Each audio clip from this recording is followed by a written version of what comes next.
Yo, people, what's going on? Welcome back to the channel. Welcome back to the Straightjacket podcast, podcast 368. We are here. It is meant to be a deadline day special. Unfortunately, it's not turning out that way. It's a bit dry out here, but you never know. We have an hour and 20 minutes until the window closes. Big up to everyone locked in. Big up to Minna. Are you on the herbal tea as well, or is this a Somali Shah? Yeah, it's just Somali tea, bro. Just Somali tea. Yeah, Somali I drink like 3 cups a day. Yeah, that's it. Yeah, big up to you. Is that Al Ali Shah? No, this is a Saudi tea, Saudi national team. Shout out to my boy Mukhtar who sent it to me a while back. Yeah, I seen him in Qatar. Big up to Mukhtar. Yeah, he was there. Before we actually talk about all of that stuff, bro, why you got me in a suit for the thumbnail? Because it's deadline day. We're all suited and booted. We're all ready. For you're gonna be the negotiator because I can't negotiate, as you can see with Mbappe. You know what I mean? So and then Nord is gonna be the advisor to Ineos, and he's gonna be sorting out. I'm only joking. I'm only joking, Nordin. I'm only joking. Oh, he's left the stream, people. He's left the stream. Eyes really popped out of his head. Yeah, he was like, "Your advisor, mate. Get the hell out of here." That's the only advice you're gonna get. But yeah, Nordin, how are you? Sorry, Minna, how are you? I'm good, man. I'm good, bro. I'm good. Nice win on the weekend. Old Trafford was jumping. What was it saying? It was jumping. I can't lie to you. It was jumping. It wasn't a great performance, but it was jumping. I can't lie. It's good now. You're winning games. That's what it does to you. Nordin, how are you? Nordin, you know what I mean? Everything blessed? Yeah, good, man. We're good. Big up to you. Big up to you. We're good, man. We'll get on to the game later on. We're blessed to be alive. Yeah. Yeah. This is what you missed yesterday, Mina. Yeah, that's it. That's it, man. That's our new signing. What kills me is I got that same mask. Is he? Oh, You're doing it. What's going on? You're 2019 afraid times, of clowns, man. COVID times. I used to wear it on stream when we Yeah. were crap, when we lost to Spurs, when we got walloped by Spurs. Yeah. Yo, Nuri, what if someone's got a phobia to clowns, man? You gotta be careful, mate, out there. Well, this is the manifestation. Who owns our football club? Yeah, yeah. That is Jim Ratcliffe. The real clowns. Will the real clowns stand up? Yeah, yeah. People that own this football club, mate. Yeah, that's what it was. Yeah, now, it had little patches of green thing, but it fell off. Yeah, I had to sneak that into the stadium. You know, the Glazers don't allow that. No, of course. Of course. Of course, bro. You have to sneak it in, man. You know what I mean? Bank robbery, man. It's crazy out here. But listen, it is a transfer deadline. We will speak on Man United in terms of the performance later on. But yeah, not a crazy day. The only transfer window that has been mad has been the Mateta situation. I don't know if you guys have seen it, but he failed the medical twice. I don't know what goes on in Milan, but they've got a record of turning back players. I need to give the context. Go on and talk to us. I need to give the context. Listen, Italians don't mess about. I just want to repeat again. In Italy, players are owned by the football club they're going to. It's almost weird for me to say, but you like their property. So they you know, when they do a medical here, you know, here they do a wink medical. They do, yeah, he's got an injury. He might need a surgery. You know, you might do it next year. You know what I mean? Or whatever. After the World Cup, he'll have to say, you know what? Nah. If in Italy, if they've got any little thing wrong with you, they're going to look at that under the microscopic. They have some of the best health, in terms when it comes to footballers, they look at everything, Saeed. Everything with a tooth and comb. So I'm not shocked. Any other country, I'll be like, what's going on there? You know what I mean? Any other country, I'll be like, what's going on there? But I know about Italy. I know how. Look, Lukaku, what else? When he was out there, when he left to go to Inter, they did a medical. They found out he had all sorts of things. Yeah. And then they put him in the right diet. They put him in the right thing. And then boom, there he was winning them leagues, mate. But you know what was said? Even Boniface failed his medical in Milan as well. Boniface, yeah. Apparently, I remember I was reading about it this morning because they were saying that in Italy, as well as like the club rules, there's I think rules as well by the Italian Olympic Committee that there's certain medical rules that you have to pass if you're going to play for the Italian football team, and that's why people.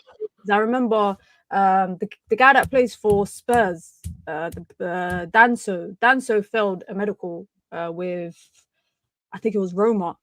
And that was because he failed that particular part of the medical. So any other country but Italy, I would be like, what's going on here? In Italy, there's a catch to the story, though, Nuruddin. Apparently, he's been playing through injury. So has a lot of the players that have been playing through injury in Glasner's team. He's meant to get surgery. He's now apparently getting surgery now. That means he'll be out for a couple of months. So that's why he didn't go and do the surgery, because then he would have been out for the maybe possibly World Cup. Doesn't make the World Cup squad. So in Crystal Palace, they're blaming now Palace for negligence, for not basically, but not basically getting him surgery and whatnot and playing him through injury, which it has been the case for a lot of the players. They play through injury. So yeah, that's the situation that they're saying now. Players do that though, Saeed. You know what? No, but that's Nuruddin. I feel like that's more common in like England. I feel like players will do what they have to do in Europe and not play through injuries. Whereas in England, I feel like they put off surgeries. Look at Rashford when he had that shoulder problem. He put it off for like the whole season. I think the only person that I've seen that kind of played through an injury in Europe in recent years was Bellingham, and then he missed half of the beginning of the season and the Club World Cup and whatnot because he got the surgery before the World Cup. But I don't know why it's like that in England. It is a bit negligent. It is. In England, I'm sorry, Nina, but in England, it's old school book BS. And the reason why Rashford luckily recovered from that surgery is because of Ole Gunnar Solskjaer. Ole Gunnar Solskjaer kept talking about robust, like with the days he played. the game's gone more speedier than ever before. And Martial came out and basically said, yeah, you man did to that. And that's why you got Tuanzebe suing Manchester United, Mina. What are we doing here? In this country, they believe in this old school mentality. Those old school people are not here, mate. They're not here. They're not playing. Yeah. So you can't have this. Get with a program. Program. Yeah. So now he's having to go back to Palace, but they've already got Strand Larsen who's going to Palace, and they've got Gassend, which means that he's going to basically have his surgery and not probably play for the rest of the season, and then not make the France squad. So it's kind of like, it's crazy. He was meant to go to, was it Forest? Not Forest. He was meant to go to Forest, and he was linked to Juve as well. Juve as well. And he chose Milan. He chose Milan. Yeah. He said Milan's like his favorite club in it. Yeah, it's like Real Madrid, United. It's like historical club in it. You feel me? You go there because of the history in it and whatnot. Yeah. You know what I mean? So yeah, it's sad. But then there's also been news today about Tonali. I don't know if you've seen the latest on Tonali, which is kind of crazy, because his agent has basically offered Arsenal. So his agent's gone to us and, yo, listen, man, we got Tonali here if you want him. Yeah. Then obviously there's been no contact with Newcastle. Nothing will happen. But the Berta found out about it, put the idea into Arsenal. Then they probably thought, you know what, man, it's impossible right now. But this agent is, as much as he's the guy's client, but it's cheeky just to go and say to Arsenal, what are you saying, deadline day? Let's make a move or whatever, like without consulting Newcastle. You feel me? But it is apparently. Where would he even play? Like clearly, I'm just thinking of it from a logical. Marino's out. That's why. Yeah, but Marino's out. But there's Zubamendi, Declan Rice. Yeah, but Declan Rice injured. They're finished. And then isn't that Damska? Is it what's the guy from Denmark? Norgard. Norgard's still there. Yeah, but he's not playing enough. He don't play games enough. They don't play enough because Arteta's midfield pivot is set in stone. So where is Tonali? Like his agent doing that to him on deadline day, I think will leave a bad taste in Newcastle's mouth. I can't lie. That looks bad on his. That looks crazy, but Saeed, they will always have had to. On Saeed, Mina, guess what? The only thing why an agent can do this if you've got a release clause on your contract. I don't think it's a release clause, but it's. Nah, Saeed, I'm telling you. No agent can ever, Saeed. No, Saeed, listen. I genuinely, some of these contracts, some of the things are kept secret until the player or the agent briefs it out. And then that gets exposed. Remember what happened with Nottingham Forest? Nottingham Forest was Gibbs White. Look, nobody knew that a release clause. What happened? The agent or agent's friend briefs it out. Spurs meet it. The guy's on his way to London to go and sign for Spurs. The owner says, nah, you're not doing that. So for me, there is absolutely no way, unless, how long has Tonali been at Newcastle? He's been out there for like 3 years now. 4 years, 3 years, 4 years. Okay. Yeah. Unless his career's coming to an end, and this is a renegotiation tactic, because agents have done that before. Agents have blagged their things away to get more money from the club for their player. There is reports though that saying that they are exploring deals in the summer, so he's one potential player that. Hear me out. I know what you're gonna say. Hear me out. We should go for him if he's an option. We should go for him. I'm not sure about him. I've been watching him last 2 years now. The first 2 years, I'd be like, you know what, go for him. But I can't lie, we bullied him in midfield. We had a 2-man midfield in January. He looked all over the place. I've watched him for this season. He's not been as great as what people are saying, I'm not gonna lie to you. He's still been good though. He's still in my opinion, he's been good. And I'm not saying this because I interviewed him. I knew you were gonna say that. But he's such a nice guy. Yeah, he's probably one of the best players I've interviewed. But we had a big conversation in the interview about playing 6, 8, and 10, and he said he prefers to play as an 8. But in the Premier League, he plays as a 6, and he kind of broke it down. And the whole time he was talking, I was thinking, right, I wish we had a player like this in our club that knows what you need to do to play as a 6 versus playing as an 8. And his whole mindset, and even when he's playing, he can cover every blade of grass. He's good on the ball. His ball retention is good. Defensive acumen, you know, his transition play. Why are we gonna go and spend 100 million or 110 million on Baleba? I'm just saying we should have options. I genuinely think we should have options when it comes to this midfield malarkey that we're going to be caught up in the whole summer. I agree, and he won't cost as much as I think Baleba and these guys will. I think Baleba's price is going to go down this summer. Yeah, I agree. I agree with that as well. So Minna, not just only the scout. Minna's also the intermediaries that people talk about. Minna is an intermediary. Shout out to the Straightjacket intermediary, Minna. Intermediaries. Hollywood. You know, intermediaries. Hollywood. There we go. Listen, Minna. Is he? How old is Tonali? He's 25. Still young. Perfect age experience. No, but Nuruddin, you know what it is though with Tonali, yeah? I get you what you're trying to say in minute. He's not. Allow it, Saeed. Allow it. This is why I jumped on. I was minding my own business. You know what kind of midfielders Musa wants. You don't know what kind of midfielders. He's not listening about Tonali. He's not going to shut down straight away. There we go. No, but what it is, though, I just think for me, he's not an all-action midfielder. I think for me, he's got qualities in box to box, but I think defensively, that's where for me I worry about him. He does get bypassed quite easily for me. Like I've watched him, yeah, and I'm like, it's quite easy just to get away from him a little bit sometimes. Stop making up stories. He is though, man. I'm not gonna lie to you. I've watched him. I've watched Tonali struggle against Wolves. I watched him against Wolves, yeah, and he got took it off. He wasn't great. Gomez can do that to people, though. No, but what I'm trying to say to you is that I look at him, I'm like, Bruno Guimaraes, if you're going to get me a player, get me Bruno Guimaraes. That's the player United. Get out of there. We don't want Bruno Guimaraes, man. Bruno Guimaraes is the player United should go and get, not Tonali. But Tonali's a good player. But for me, I'm looking at it now, I'm thinking, for what we want, yeah, go and get Anderson. Anderson is a complete midfielder for me in terms of getting the ball, winning the tackles. So where was Anderson last year and the year before that? Where was this Anderson? Anderson was good last season. Musa don't do that. He's all right. Was good last season. You know what he's saying? You know what he's saying, yeah? Normally, I'm the other way around, but when we see these players do well for clubs like Nottingham Forest, whatever, and they come to United and then they start stuttering, all of a sudden I start hearing like from Nuruddin, what have they done for my club? What have they done for us over here? And the reality is that it's a whole different ball game when you're getting space and time at Forest, at Palace, at all of these places.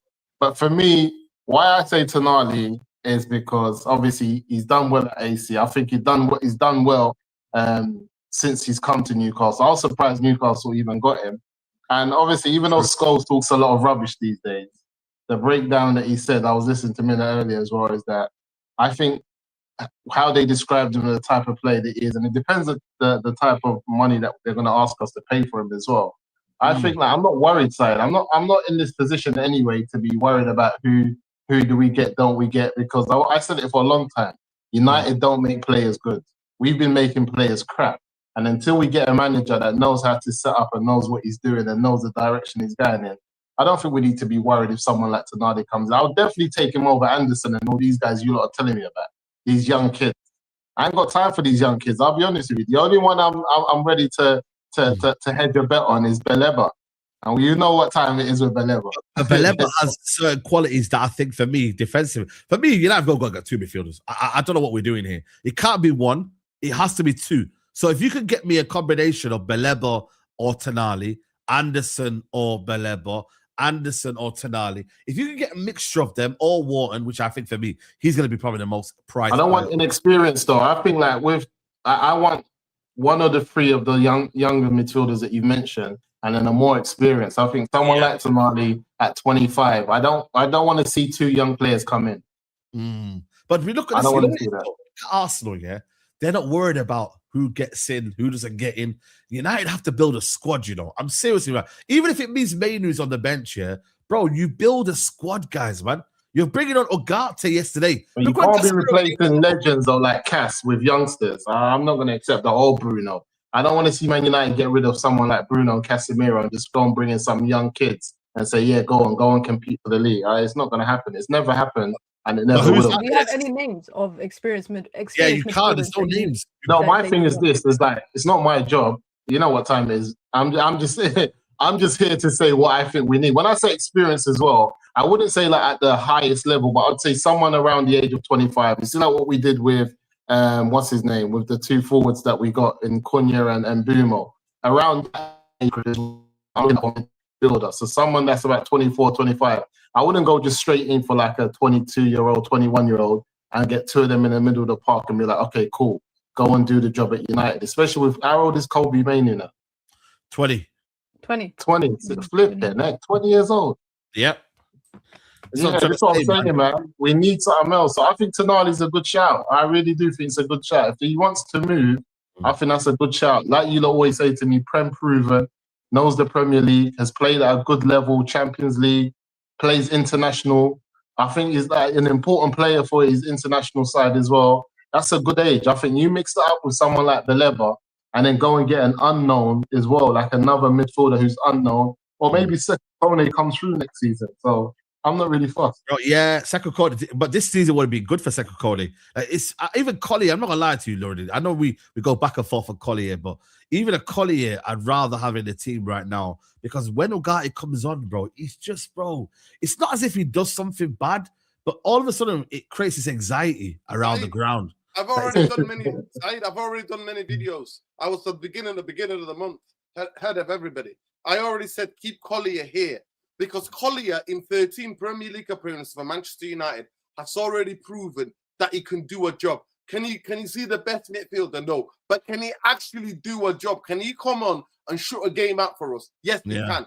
He did it in the FA Cup semi-final when we were down to 10 men away at Arsenal. What are we doing here? But you know, this club is concussed. That's why I was so happy that many turnout at that demo yesterday. They didn't buy into beating City. They didn't buy into the BS fight of beating Arsenal. They turned out in their thousands and thousands, and they were there telling it. I've already made a video breaking down Collier should be kept here. He should be kept. Even if he says for my career, say, no, son, you're staying here till the summer. And then if you want to go on a permanent move in the summer, you can go ahead. You can go ahead. So that shouldn't be done, but we don't think that. And Kone, why is the club sending Kone to Has he even played a game yet? Saeed is in Switzerland. But has he played a game yet? I'm just checking the stats now. Has he played a game yet for Switzerland? For the team, by the way. He just went there last week. He just went last week. He just went there last week. Okay. So, I mean, that just tells you how concussed this football club is. What is playing in the Swiss League doing for Kone? It's the development side. I wrote his second comment. You know, championship makes the players. You know what? Yeah. You're about that life. Can you prepare for a game every 3 days? You know the mad thing. The championship prepares players to become in midfield players in the Premier League, and especially when you play in the in the Champions League. Right. So what are we doing here? Why are you giving Hull a player like Collier where he can come and do a job for us? I just want to remind you all, I'm not part of this carried away FC. No, character away. Yeah, that's me. I'll say it to you. Listen, Manchester United are a Kobe or a Casemiro injury away from having a disastrous end to the season. That's why I'm going to regret it. You've heard it here first. You've heard it here first. And I've been saying that for the past couple of months. But everyone's like, stop doing negative. I think Mount steps. So where's Mount? Where's Mount? I think Mount steps here, man. Mount my United manager's gone, yeah, and he's crying. I think he's No, Mount can step into that midfield. I got again. That's the problem. He's injured. Huh? He's injured. Where's Onana at Villa? Is he injured? No, but you know, bro. By the way, Aston Villa. By the way, yeah, Aston Villa. I swear down, they're finished. You know, Tielemans is out for a long time. Yeah? Half their midfield is gone. Yeah, Kamara's out for the season. I don't want to start. I don't want to laugh here, but and also McGinn's out for at least 6 weeks, bro. Man laughed and said, "I don't want to laugh." You're taking a minute. Yo, I'm being serious, you guys. That's what they did. How many players did they get in the last? They brought Tammy Abraham because Watkins not injured. Yeah. They brought in They brought back their old boy Brazilian guy. Yeah. From Juventus to Nottingham Forest there. Yeah. And they're still in the hunt apparently for another midfielder today. No, not really. They're not really. Not really. They're not buying anyone. No. When you talk about experience, he's injury prone, bro. Oh yeah, sorry, they got Douglas Luiz. Yeah, they look Luiz. Yeah. Oh yeah, they got Douglas Luiz. They did. Listen, biggest Tielemans is a big blow, man. He's their guy, but I just makes things happen, man. So this is where you see. This is where. This is where you. Kamara. 1 second, Musa. Kamara is their footballing guy. Yeah. Kamara. They go up levels as a team when he's in the team. I agree. He's injury prone. But McGinn is their most important player in their club. McGinn is the captain, and he, Saeed, pulls it out of nowhere, does mad tackles. Next minute, he's scoring bangers outside. You know what I mean? He's that type of guy. Yeah. He can do it all. So, McGinn, for me, 3-4 weeks to say. No, 6 weeks. I think this is where the manager earns his money, and you see how good Emery is. I reckon they're going to just carry on doing what they do. I think Emery's such a good manager that a lot of the time. The other day, then Unana, Luis. Let me just see. I don't know who they That's what I'm saying. I think Emery's so underestimated, and I think people they just don't give him his respect. 10 men, guys, man. They played Borgard and Douglas Luiz.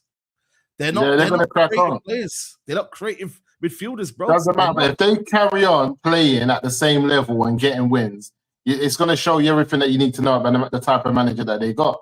Bro, I'm telling you now, man. They didn't even play Amadou Onana, you know. That's crazy. Use Harvey Elliott, innit? Because he was not using Harvey Elliott at all. Oh yeah, what happened? And now he has to use him. He's got no choice. Wow, I can't believe this. You know, Unai Emery, with what he had more players than them, and that was his only subs in the game. Harvey Elliott and Leon Bailey. Even though he had Ross Barker on the bench, Dinya, Onana. Leon Bailey, is he still there? Well, he came back, didn't he?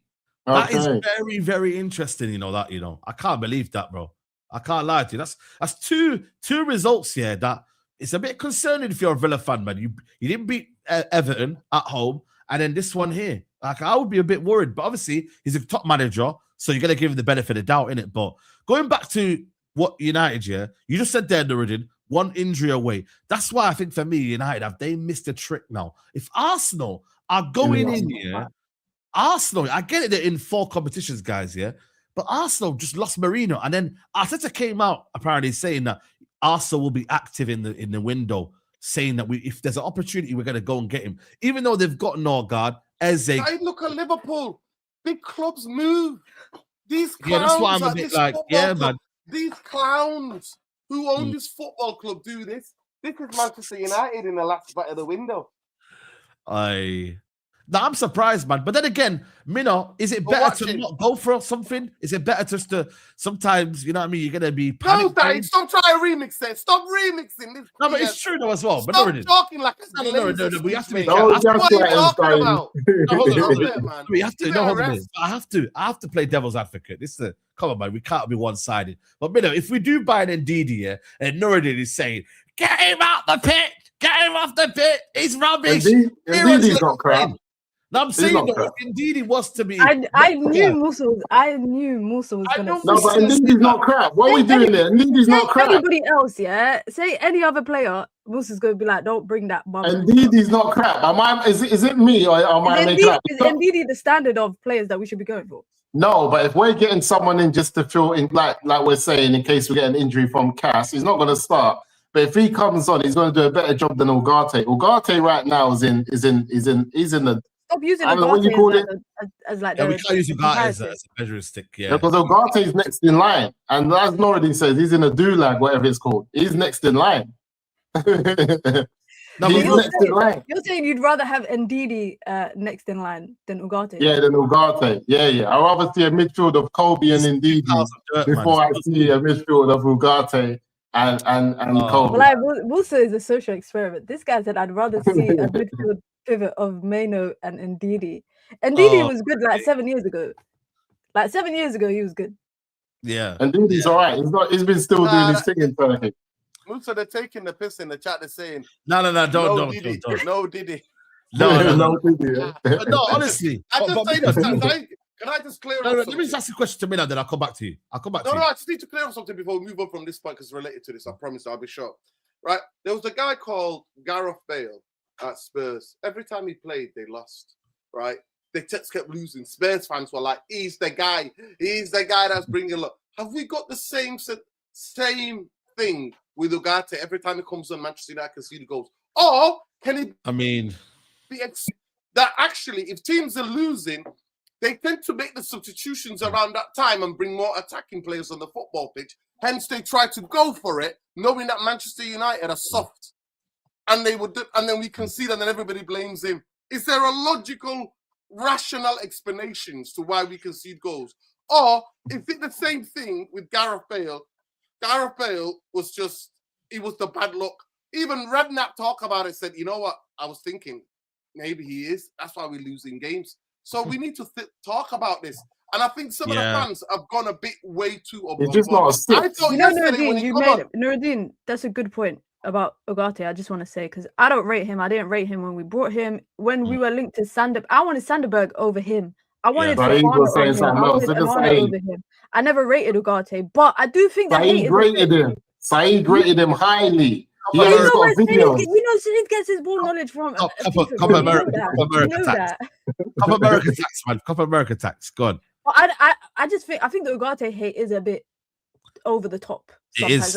I think it's, you know where I think it stems from? I genuinely think it stems from the fact that Amorim was playing him so much and Kobbie Mainoo, for example, wasn't playing, or you were seeing Bruno Fernandes playing in the sitting midfield instead. I just think it's a bit over the top. I don't like him. I don't rate him. When he comes on, I'm like, oh, okay. But what I see sometimes about him, I'm like, this is a bit over the top. Like the reactions are a bit OTT with it. Yeah, he's not that great, but this whole idea that when he plays, United lose. Okay, then what about the other players who contribute to that loss? How about that? 100%. I don't rate him, and I think United should sell him 100%. But in God's green earth will I never ever say I will take Ndidi and Kobbie Mainoo in a midfield pivot over Ugarte and Kobbie Mainoo. I will never. Nah, you know what it is. The reality is this, and this is what people forget. Even like N'Golo Kante and Kobe still better than this Ugarte. Kante's available. Kante was available if you want. Of course, Kante is available. He's still better. But by the way, the move can't be made because there's a madness going on in Saudi Arabia because Ronaldo's on strike.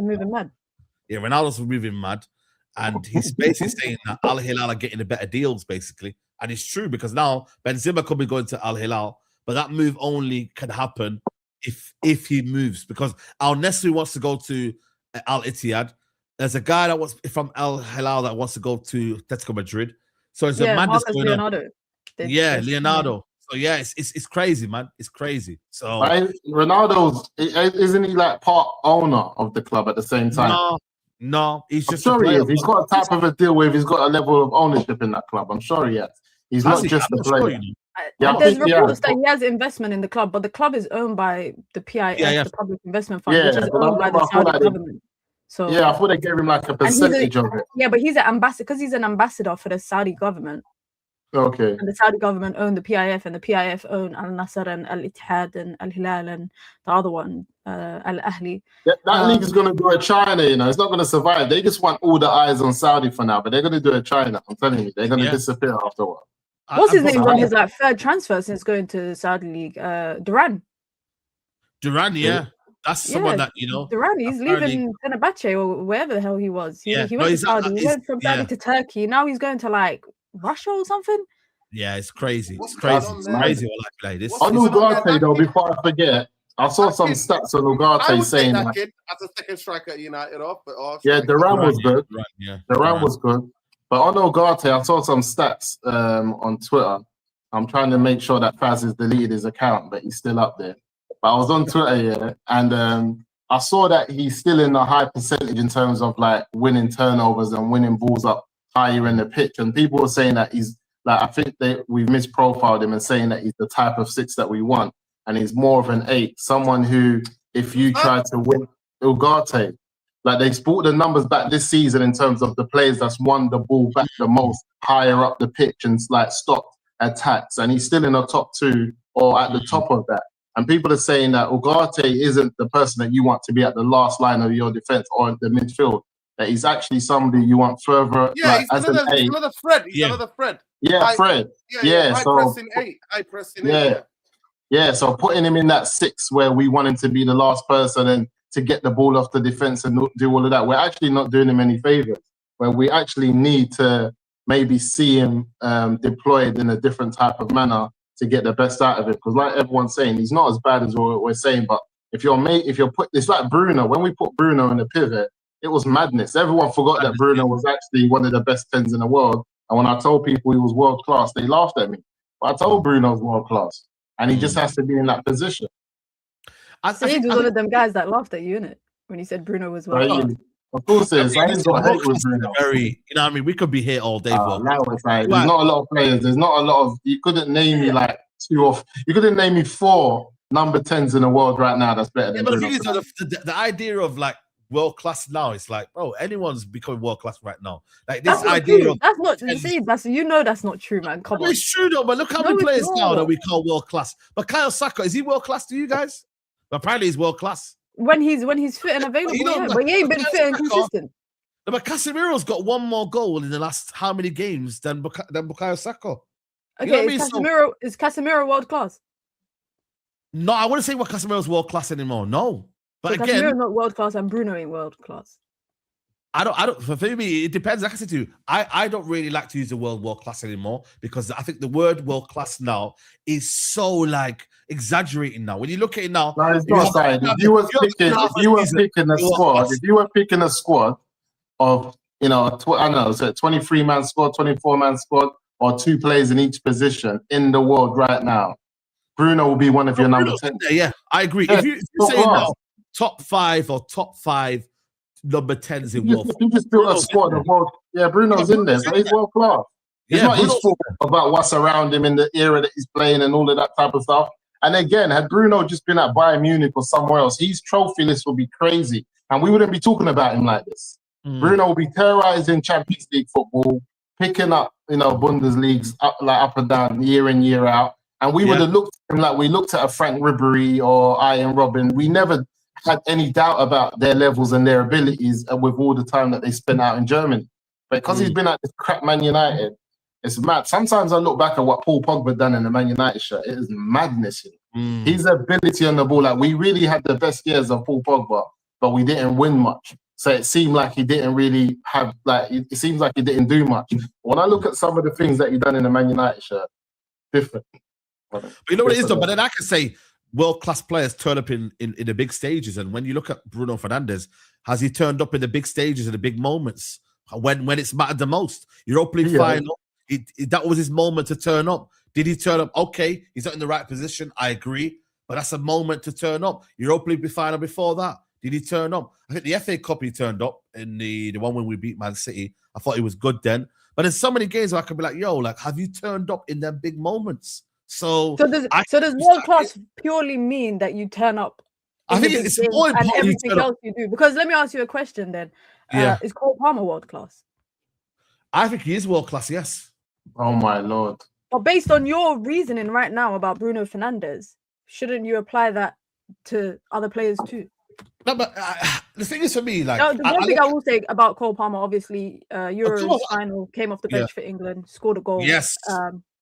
But again, based on your reasoning, if they're not turning up in the big... Cole Palmer performed in the final, Euro final. He performed in the Club World Cup. He's performed in the Conference League. Okay, cool. Conference League is one of them ones where it is what it is. Like Cole Palmer's turned up in the big moments. For what's the biggest disrespect? What's the biggest disrespect in any work field that you're in is when people rate players who rate you. It's like every player you talk about rates Bruno. That's a big disrespect. That's on a football level, yeah. But on every level, like if you every player you will name will tell you for free side, I am not better than Bruno Fernandes. Cole Palmer will tell you that. So when we're out here calling out names and saying Bruno's not this, not that. The reason why I mentioned Cole Palmer is that the goalposts shift depending on who the player is that you're talking about. If you're going to have the same consistent metric to talk about every player, then we can have that debate. But this is why I don't really like having world-class debates. Huh? That's why I don't really like having these debates about... We need to do it. On our next show, on the Straightjacket, if there's like a little break, we need to do a squad, a world-class squad. We need to do it and just line it up. That's what I was going to say. I was going to say, if we did a squad, Bruno Fernandes is the guy that gets in there for his position. But then the other players that people might call world class wouldn't get in that position because there's people better than them. Nuruddin is laughing. I know he's about to say something. But who's been? But the thing is, though, I can still tell you without an agenda that Bruno Fernandes is probably the best 10 in the Premier League this season. Like he is. Like I don't know who's been better than Bruno in the 10 this season. I said it. Odegaard's not on his level. I said it beforehand. Cole Palmer this season has been poor. He's probably been poor for the past year. So I won't say to you Bruno Fernandes is not performing better than these guys. But I always also won't lie to you or won't have fans lie to me that Bruno Fernandes has always been performing for Man United and he's never let Man United down. And Man United would be relegated without him. I'm sorry. I'm not going to get gaslighted to be reasoning that Bruno Fernandes was a captain when Man United finished 15th. Bruno Fernandes was a captain when I seen him have stinker performances and then basically be like, oh, you know what? I don't really care. Yeah, Steven Gerrard was the captain for Liverpool when they had crap finishes and whatever. The brother's still well part. No, I don't want to hear anything about that. That is just facts. Sometimes you're in a crap team side as a good player. Oh, I don't want to hear this nonsense because Steven Gerrard has dragged this team more than Bruno Fernandes has. It was a different era them times there. It was a different era. I don't know if he'll do it again. I don't know if he'll do it again. You think in this era with a crap team, Gerrard's dragging anyone anywhere? Football's changed. How it was played then. He's not dragging anyone anywhere. He is dragging the team. Bro, he dragged that Liverpool team, bro, and that was a dud Liverpool team. It's that Liverpool team, yeah. It had some plays, you know. People think Xavi Alonso was some schoolboy or something. The brother was a bad boy. I always rated him better than Steven Gerrard. People think that Xavi Alonso was just like some idiot.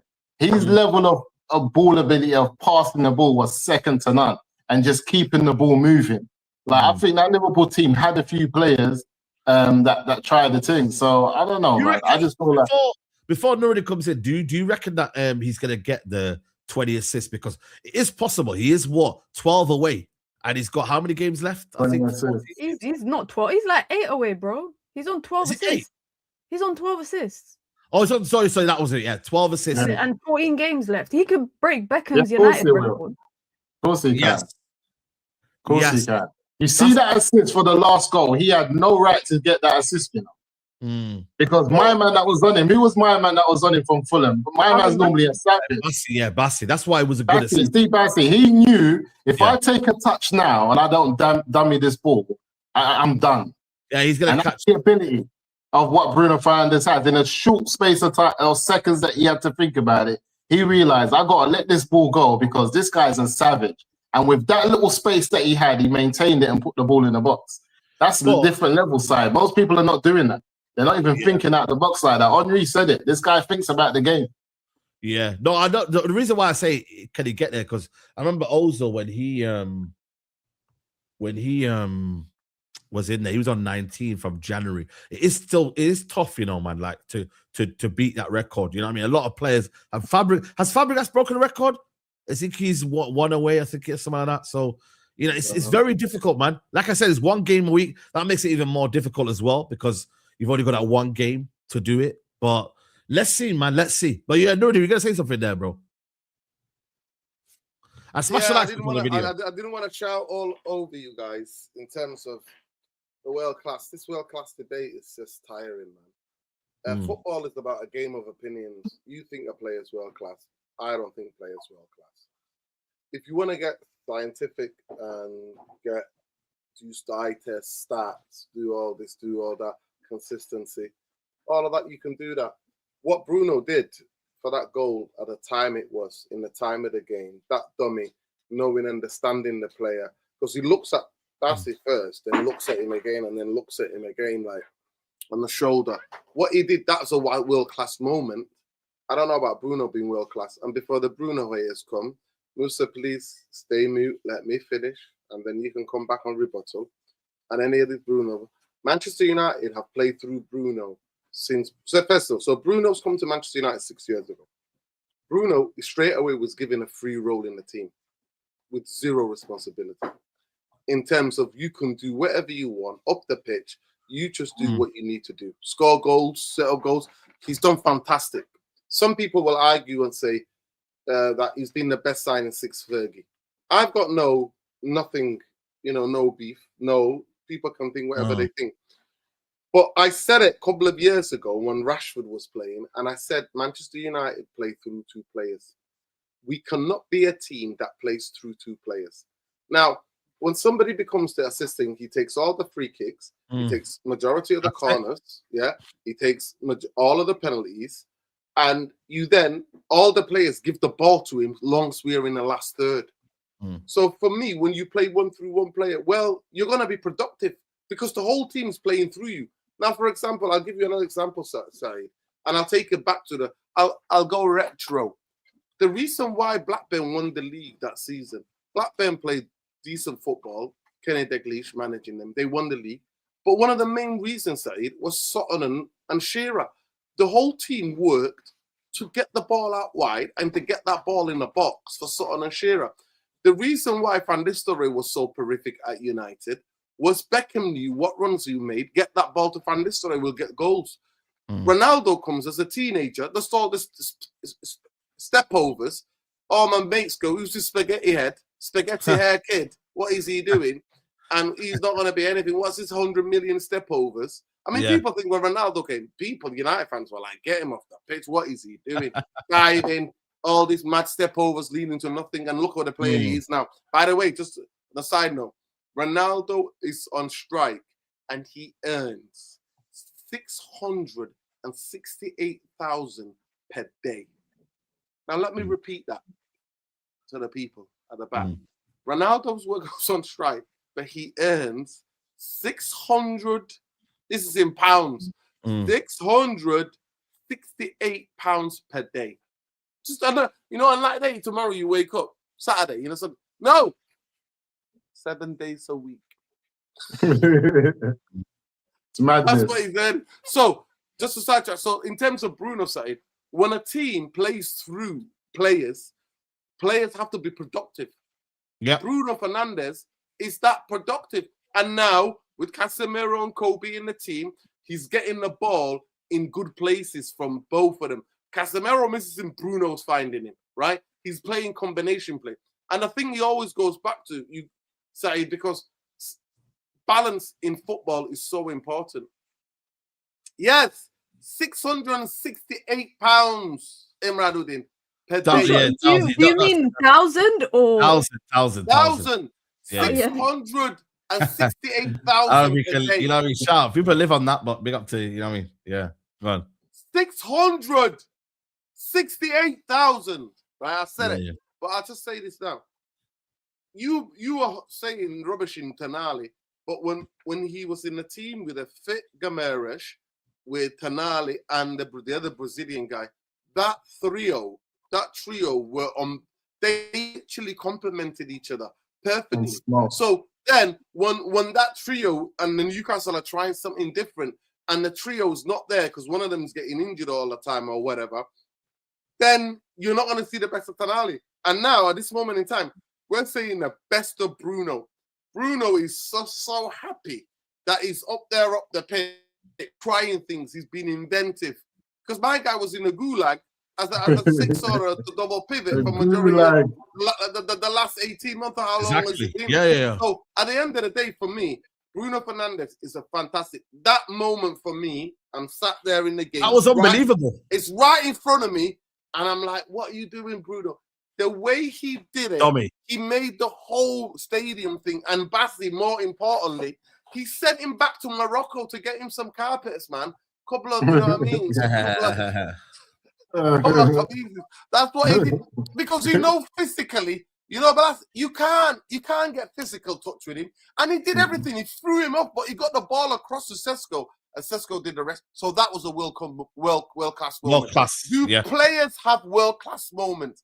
Yes. To be recognized in my era of football, which is late 90s, early 90s, to be considered world-class, I'm sorry. You have to do it a full season, then a season after that, then you might have 3 months off. You got to be honest, though, Noradin. You got to be honest, yeah. He has these world-class moments more often than not. Bruno keeps on having them. Like, too many times for us to be... In the 10 role, the problem. Yes. I think it depends on what you look at him. In the 10 role this season, when he's playing now... Yeah, in the 10. You remember, we had Amarin tell us that Kobe's competing with Bruno for the same position. Man. Bro, it's actually he was suffering. But even with the Bruno thing, he didn't get his first assist until what? Liverpool game? That was his first assist of the Premier League season. And then he missed, 3 weeks in December to injury. And he accumulated 12 assists from Liverpool to today whilst missing 3-4 months. Like, I don't know, if that's not a player of world-class quality. Yeah. Now, Bruno's world-class. Whether we like it or like it, Bruno's world-class. He's playing well. I think, like I said to you, the midfield three right now is combining very, very well. You know the way Saeed gasses players that don't play for Man United? Could you imagine Bruno having these numbers at Bayern Munich? No, Saeed would be saying. Could you imagine Saeed doing his watch along? It'd be like Rio Ferdinand. Ballon d'Or, Ballon d'Or. You know what it is? The reason why, for me, I was Bruno's biggest fan until he started doing all of this. You know what I mean? Spamming the ball. If you actually, honestly, we actually look when he came into Man United, I thought it was breath of fresh air. I thought it was amazing. I thought he gave us something that I didn't think we had. But when I started to see, I remember saying we walked in on his debut to that Old Trafford. Well, we left the week before. Pogba was injured. McTominay got injured. And I remember me and you, Aaron, walking out of that stadium going, McTominay's out. McTominay's been the player for us in there. I'll never forget those days. I remember like it was yesterday. We're all walking out of the stadium going, oh my God, McTominay is out. What are we going to do? And then Bruno, we signed Bruno on that last week of January because Pogba was injured and McTominay just got injured in the game that we played. And he made his debut against Wolves. We were all there. We were all like, wow, this guy's bringing it. Nobody, no fan thinks hate just creates an agenda unless you're not well against your own player.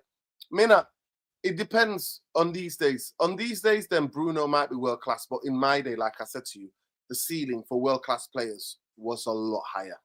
The thing is, Nuruddin, the thing is about your days, we're not in those days anymore.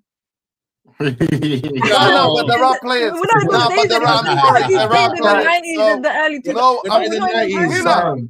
Okay, let me reply. We're not in those days, and I phrased it poorly. 1-0 to Mina, no problem. I'll take it. But here's where I will say what I need to say. That was an easy 1-0 though, Nordy. When it's me, you're on to me, I don't get 1-0s like that. No, Musa, if it's not, listen, Musa Onana, what's your last name? When it's me, Nordy makes me famous. Before I know it, I'm up on this Twitter account and people are saying on Twitter. I'll just say this. Mina, some of us will always keep the standard because we saw the prime of football. To me, in any era, our era was the primest. And Saeed caught the last bit of that. Maybe you caught the last bit of that. Musa was there for some of it. Maybe I caught the last bit of that. This era, I'm sorry. Players who had a couple of games, 10 games in a row, decent, world class. No. Now we have different type of players. Generation don't know world class if it hit them. Now we have different type of players. Let me say one thing. I grew up on 2000s football. 90s, I was still young. 2000s, I grew up on that football. The reason why I think it's unfair on players in this era to compare them and hold them to the standards of the players in the 2000s. The same way maybe it would have been unfair on the players in the 2000s to hold them to the standards of the players in the late 80s and early 90s. Like, it's unfair on that. It's really unfair on those players. Really, get this from right. 80s football was shite. 70s football was decent. No, but I'm just saying there was quality players. You go and watch an 80s football game, you're like, what the hell is this? The same man is still talking about doing the best than that. Like Nottingham Forest, Brian Clough's Nottingham Forest. There were a couple of exceptions, but throughout, in terms of football, 80s football was down there. Don't let them gaslight you, Nuruddin. Let me say one thing though, Nuruddin, but people now would watch football in the early 2000s and be like, what the hell is this? Like, football changes, it evolves. Like, I was watching, I remember in the summer, I was so bored. I was watching the 02 final World Cup. I was watching Brazil just lick it from everywhere. I was thinking, what kind of football is this? But that was fun. When I was younger, watching that, I was like, wow. This is amazing. The defending was atrocious. The way people were just dribbling through people, shooting from 40 yards. People will have that opinion on the era that was like before them, and there's no problem with Brother, that. that 99 Cup final, I watched the United 99 Cup final. It looks strange. I'm not going to lie to you. That Cup final looks strange, man. The 99 against Bayern Munich. I look at it and I'm like, what type of football is this? It's strange. Do you know why, Lucy? You know what you're used to? Block behind the ball. You're not used to open football. So you're going to... No, I remember the open football. You've been I grew up on man like Pablo Neymar and them man there. You know what I'm saying? Different type of players. And Riquelme. He was Neymar was a baller, and Riquelme. Let me ask you a question, though. For example, now, my last thing I need to say. If you went about ISS days, when I was playing ISS, modern football is robotic because you've been conditioned to watch robotic BS defensive football. Don't diss my players from the night. There was creativity. There was magic. Don't try to hear just like me and the audience. No FIFA generation. I reject you. And Mina, I take that 1-0 back. I take it back. I am not getting that. I'm not FIFA generation. I refuse to be gaslighted. How dare you? Musa just said Riquelme. You know Riquelme? What player? In this era, he's like the 15th magical player. And he was mad. So many number 10s in world football. What are we doing here? It's one of them ones where, like, for me, like, you know, we look at Iniesta now. If fans of the modern day now were to judge Iniesta and look at his stats, they'd be like, who the hell is this guy? But you didn't watch Iniesta for stats. You watched the way he was so graceful. There's no measurement to measure. Listen, the Prem, who's that Australian guy that we had? Question, yesterday, I'm not gonna lie to you. I'm not gonna lie to you. I thought Bruno had a stinker yesterday, but he got the 2 assists. So all of a sudden, I think he took a while to get into the game. The only one. The Prem had players like. The Prem. Our team had stinkers. Majority were I feel like in football now, you can cover a bad performance with a little GA, little GA there. Saeed in Burma's not been playing well. Listen, we had players like Matt Letizia. You see Matt Letizia, he weren't normal, you know.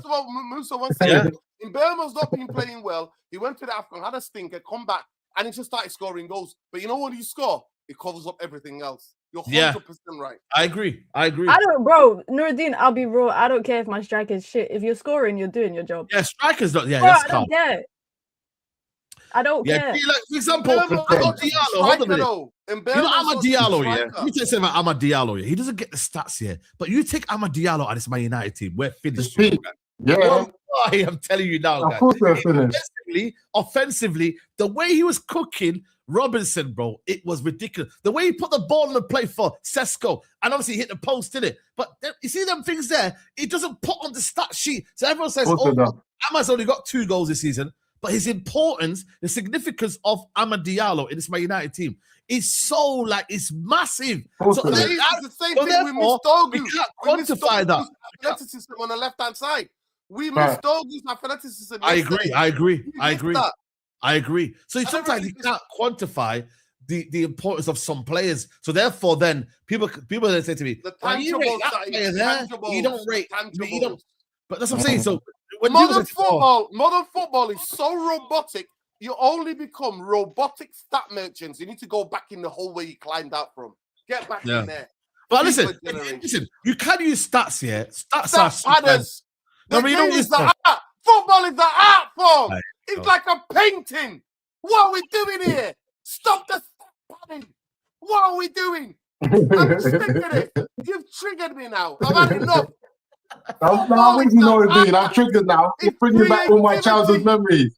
We had players like Mark Viduka. You see, Mark Viduka, he was like a normal player back in the day. But you see, his level of technical ability was madness. Yeah, he would be like the best player in the Prem. You never thought Australians can produce him and like somebody like Newell as well. The guy used to play for Leeds. My guy used to skim people. Mark Viduka was mad. Mad for Viduka. Yeah, that's a good point there. Stats should come after, not before the analysis. There you go. But that's all stats are now. Football, the FIFA generation and the Americanization of football. Yes, the Americanization, the North Americanization of football has made it football to be. So I see Staffy calling me out. I forgot. I see Staffy calling me out yesterday on the show. You know. What did he say? No, he said actually. He said that they should. He said that because I supported Onana, they should put me on the Epstein list. I saw him, you know. I saw him. You know what it is? It's like, no, Saeed, I gotta talk about it. My guy Epstein had a plan. Bro, no. Relax. No, we're not here to talk about that. Yeah, we're not. Yo.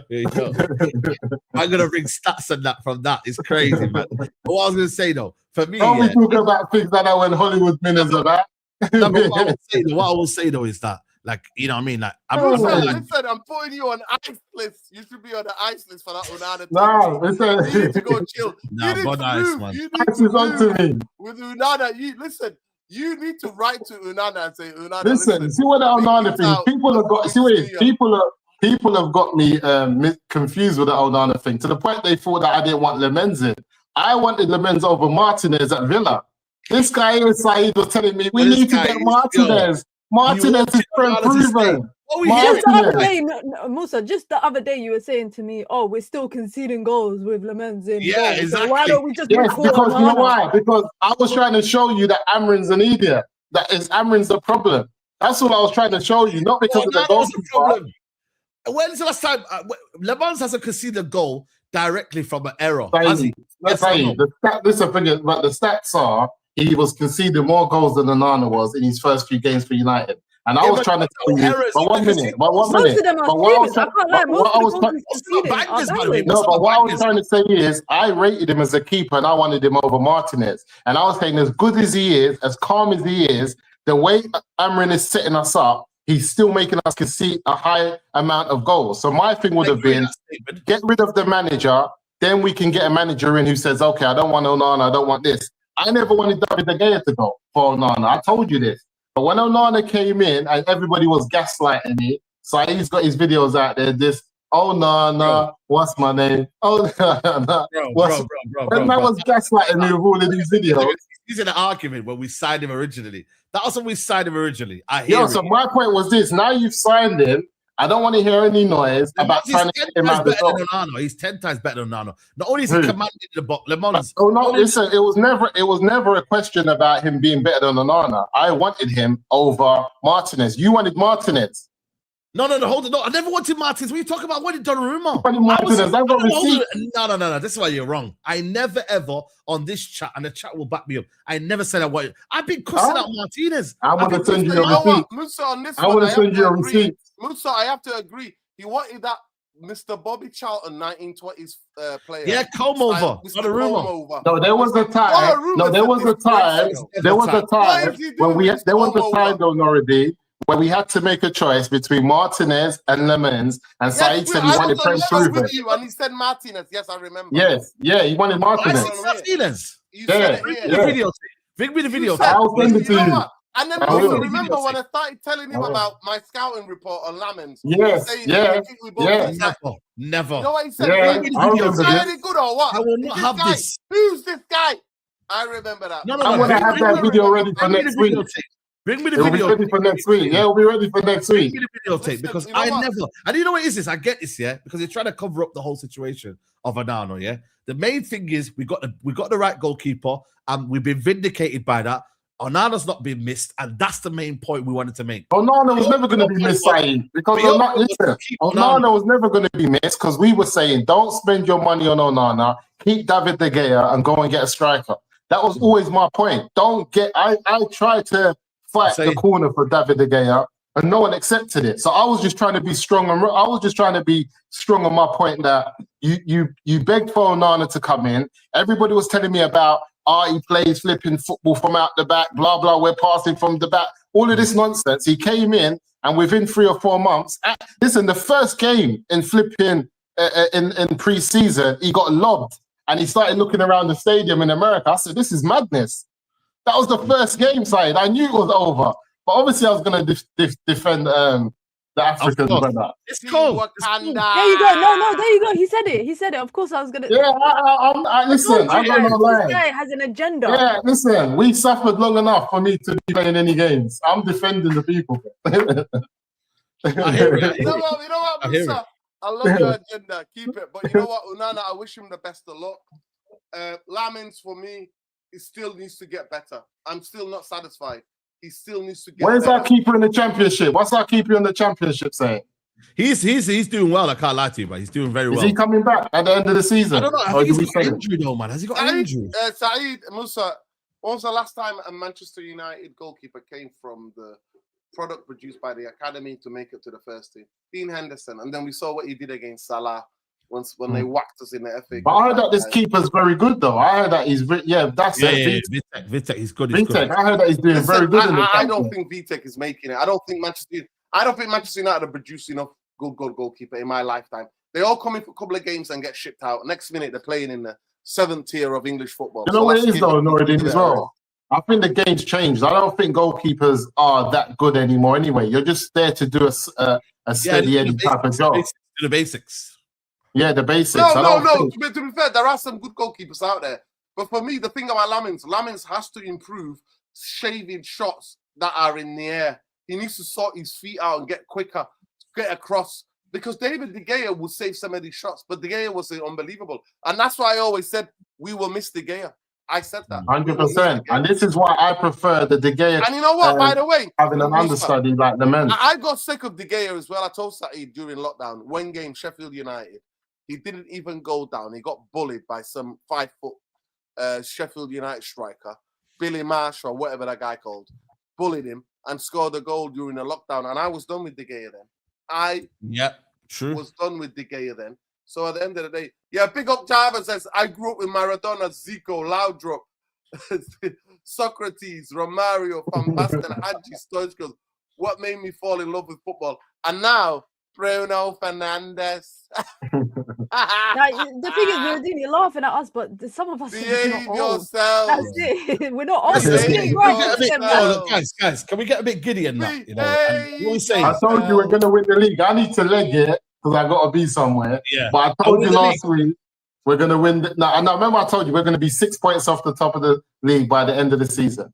You know what I'm saying? We'll be 6 points off the top. And it's going to show us that had we done certain things earlier, like when I was calling for Amrin's head, it could have been a different story. There's enough games for us to look at right now to say that Man United should be 3 points. 41 points. I mean, Musa, we're on 41 points. Remember, I don't think we need to go that's last season's points, right? Yes. Yeah. Noureddin, I mean, Musa, I reckon there are 3 games every single person here can look at and say we should have won. If it wasn't for Amrin. But Musa, that would have gave us an extra 9 points. Last year we said it was about 65 to 70 points to get to top 4. Yeah, you might need to go and get less than that this year. You know, I'm not gonna lie to you. We're getting top 4. I'm not in a hype. I know what my managers are. I think we should push for 3rd. I mean, dare I say? I think we're going for 2nd. I think we're going for 2nd. Tell the truth as well. When Musa's on the hype, and that yesterday actually was quite worrying. Really. Let me finish, Musa. Tactically, if you want to break the game down, that actually he got out coached yesterday. If we're going to speak about, I don't think he got out coached, man. I don't. You're being harsh, man. I don't think. I think Carrick came against a team that's been coached by the same manager for the last 3 years. That is the good footballing side, and he's only been at the club for 3 weeks. Okay. That's what we saw yesterday. Okay, can you mute yourself, Musa, so you don't interrupt me? And Saeed, keep your mouth closed. All due respect. Just be quiet. Is this I'll say this and I'll say it simply. Yesterday, I saw completely in 1 week, Fulham changed the way they play out because they know how he used the same tactics in the 3 games when you're playing against 3 different types of teams. Now, away game, I'm not bothered. You have to do what you have to do to get the result, especially when you go to a difficult place like the Emirates that we've not won in a long time. And shout out to Mina. I was happy for Mina and Musa and all the Cockney Reds. I'll say it yesterday, for me, what I found worrying, Manchester United gassed themselves out by trying to press Fulham, where Fulham, they usually have to split, like usual build-up, 2 split centre-halves, and then the 2 full-backs go up. Then the midfield drop, Sanderberg or Iwobi. They didn't do that. They literally had the two centre-halves drop to the edge of the box. Then, beyond them, the 2 full-backs dropped deep.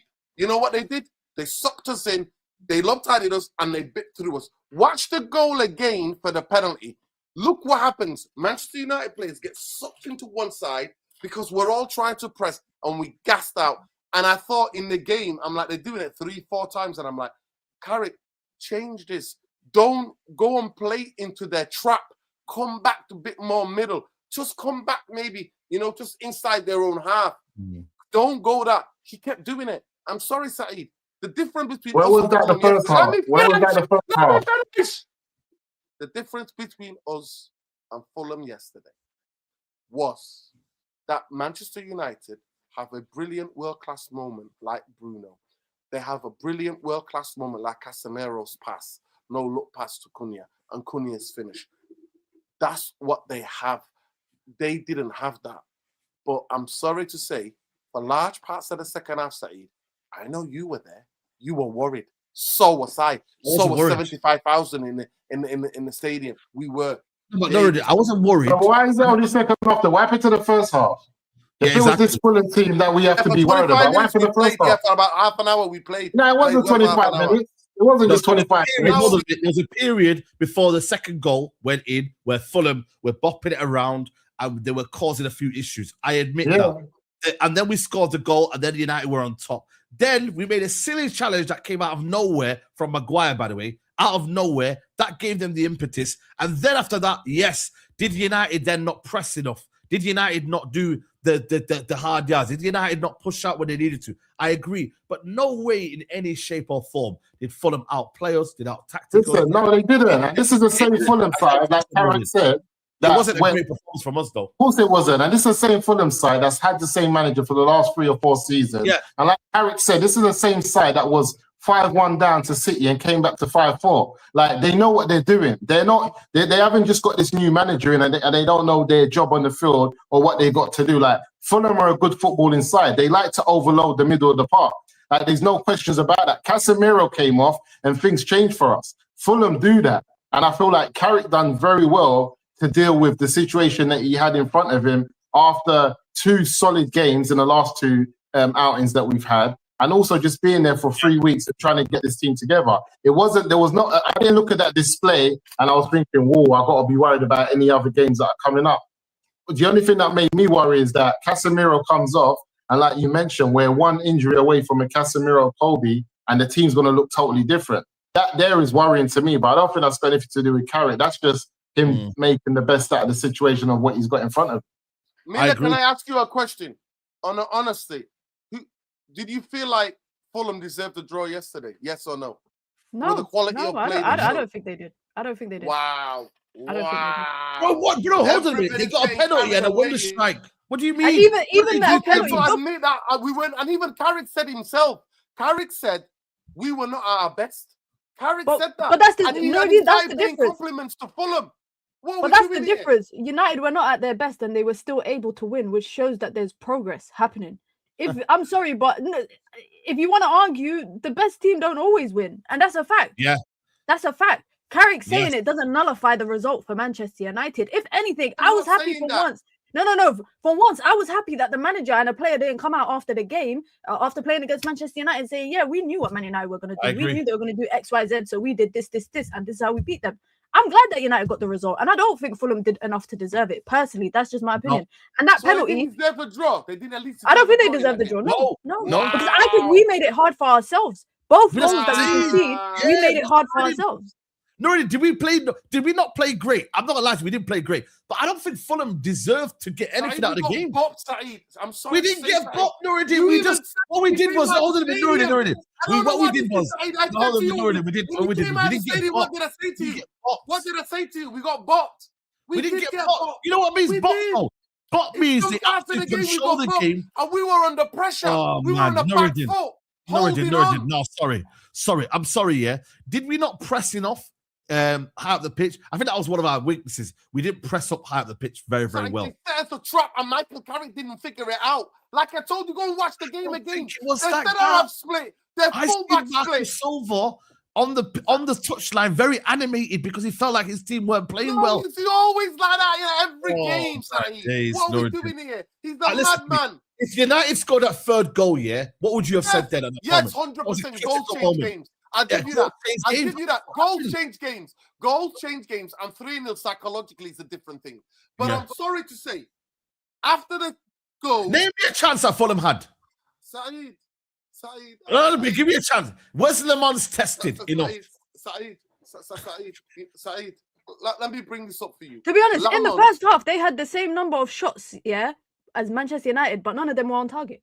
None of them on target. Saeed, let me explain something to you. Please let me just. Can you read that as well? Read this as well. Hold on 1 second for me, please. Lamins makes a save from the free kick of the ex-Liverpool guy. Lamin makes a save on when the ball is going, I think, from Jimenez. He hits it into the ground. Not the penalty. The other save. He hits it into the ground, and Lamin saves that. Lamin was one of our better players yesterday, Saeed. Some people were giving him man of the match. He had a fantastic performance. He saved us. What are we doing The Wilson one. The Wilson one I remember. Do you remember the other one? I don't know the Jimenez one. Saeed, the Jimenez one. Let me just show FB Pref, what they gave Lamins, I'm going to show you what they gave Lamins, right? What score did they give Lamins, And how many saves he made, right? Let me just give this to you 1 second. Hold it there. Honestly, Lamins got 8.2. You know the reason why he got 8.2? I needed to share this now because I want to show them. That's the highest score he's got this season. He made four saves. I'm gonna show you now, right? They only had 4 shots on target, bro. They had 4 shots on target. And how many saves did he make? Hold on a minute. He made 2 saves in the box. He did 2 punches, and that was it. And he had a diving save, which again we don't know what the diving save is. I remember the Iwobi shot on goal. That's the one in the first half. That was the only shot on target they had. Share it now. If you want to go to stats, share it. There it is. There. It is there for everybody to see what is happening. That's the there for it. So look at it. Saves 4, goals conceded 2. Look, the saves he made here. He made saves. I don't remember him. Diving saves. I remember the Iwobi one. But 2 saves from inside the box. 2 punches. Look, Saeed, he got that point. I have not seen him get 8.2. And I'm not a stat merchant. But with my eyes. Yeah, because he made a lot of recoveries, though. Saeed, he claimed a lot of cross in the air. Where I was in the stadium, we're all going, oh shit, Lamin saved us again. Oh, Lamin saved us again. Because he claimed the cross. That's what he did. No, he wasn't the cross that he made. I'm going to send you the BBC highlights in a minute. He makes 3 vital saves. The comms are on, the comms. They're all on the X at the moment. Lamin's made saves. People were talking about it when I came out of the stadium. Lamin saved us. What are we doing? I think saying Lamin saved us is hard. It's crazy. I think it's a bit harsh on the rest of the team. Good because if that Sesko chance, first chance on the pitch hits the post, if he scores that, it's a different conversation. It's the same way we're saying if Lamin's ain't there, we would have lost. No, I'm not saying that. Okay, he wants to talk about the Jimenez free kick. Was it Jimenez free kick? 65 minutes. No, that was Harry Wilson. Harry Wilson free kick. So again, that was the first. And then there are players. One of them players, you know what he does? The ball comes in the box, and the player sticks his toe out. Lamin saves it again. He made 2 saves, crucial saves. One against Jimenez, one against a defender who took a leg out and he tipped it around. He did. He made some good saves, man. What are we doing here? Oh, we're not arguing that. We're not arguing that he didn't play good. I'm confused. I've lost where the argument has gone. Well, I'm saying to you, that's how much you said. You're saying that Le Mans made big saves to save us. Shots and goal. Yes, they opened us up. They didn't open us up. They opened us up, and there they were. Lamin's coming to the rescue. He did. By the way, the penalty, the Jimenez chance, counts as a penalty. No, I'm not talking about that. I'm talking about another chance where he tips it around. Jimenez misses it. The ball come across. Maguire loses the fly of the ball. Jimenez chests it and then tries to shoot, but he doesn't connect with it, and he tips it around the post. Yeah, we were there. I saw it. Listen, I still think United deserve to win, though. I don't agree with your other point about Saeed, everybody is genuinely every neutral. Not everybody who hates United. Every neutral were like watching the game on the balance of the game. Fulham deserved a draw. Okay. Of course, neutrals will say that because they're not United fans. But they're giving an honest point of view. If you watch Chelsea versus Palace, and your opinion, I'm a Chelsea fan. I'm going to run with my agenda the same way you're running with your agenda. Agendas have to run. Agendas have to run. What are we doing? Saying that they bopped us off the pitch for 90 minutes. They did that time. Yes, they did. Yes, they did. Yes, they did. We were camped inside our own half, and we didn't know what was going on, what to do. We got bopped by Iwobi, Kevin, and whoever else. They're the Brazilian. Oh my days! They were bopping us. The goal. I disagree. The goal typified it. That Kevin goal typified. That Kevin goal is a moment of lapse in defensive concentration. I agree, but also it's a worldie. It's a worldie. They were having I can't be mad about it. It's like when Morgan Rogers scored. It's a worldie. I can't be mad about it. Yeah. They had shots inside the box. They did. They had chances they created inside the box. By the way, yeah, he got lucky. Who's Mina? Do you know a player called Georges Ilekena from Monaco? How do you spell it? Georges Ilenikena. He's gone to Al Ittihad for 33 million euros. No. I don't know if it's meant to be talented from Monaco. He's gone to Al Ittihad. That's because Monaco just signed a dinger, isn't it? A dinger, yeah. Just signed a dinger. So Ronaldo's got a player already, and now he's coming off strike. Did he go to Ronaldo's team? Yeah, Ronaldo's team is Al Nassr. He's gone to Al Ittihad because Benzema's going to Al Hilal.